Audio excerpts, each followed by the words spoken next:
All over the country, pastors, they have assembled here, and I welcome all of you to Hyderabad.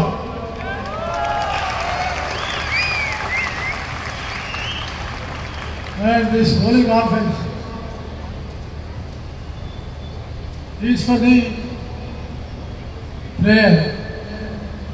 Prayer is meant for the God. God is all supreme. God is omnipresent. And here you have all come to pray the nation, to pray the Bharat, to pray the India, and you prayed the minister, and you prayed the Prime Minister Narendra Modi. So why Christianity, Christ has come to give message of love and affection, kind, ప్రేమ, ఆత్మీయత, అదే మానవత్వం, అదే యేసుక్రీస్తు చెప్పిన సందేశం. కాబట్టి ఆ ప్రేమ మానవత్వాన్ని మనసులో నింపుకొని దేశంలో రాష్ట్రంలో ఒక మంచి వాతావరణం నిర్మాణం చేయాలి.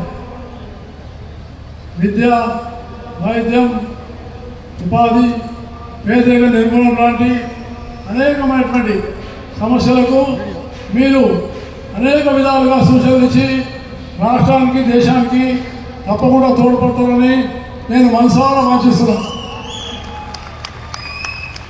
కాబట్టి నేను కూడా మీ అందరూ కూడా దేశ ప్రధానమంత్రి నరేంద్ర మోడీ గారు భారతదేశాన్ని ప్రపంచంలో అగ్రదేశంగా నిలబెట్టడానికి ప్రయత్నం చేస్తున్నారు. వికసిత్ భారత్ అనే ప్రయత్నంలో ఉంది. మీ అందరూ కూడా దానికోసం ప్రార్థన చేయాలని, అభివృద్ధిలో పాల్గొంచుకోవాలని నేను మీకు హృదయపూర్వకంగా మనవి చేస్తున్నాను. ఈ ఆర్గనైజర్స్ నన్ను ఆహ్వానించి ప్రేమతో, ఆత్మీయతో పిలిచినందుకు నేను వారికి హృదయపూర్వకమైన ధన్యవాదాలు తెలియజేస్తూ సెలవు తీసుకుంటాను. జై హింద్.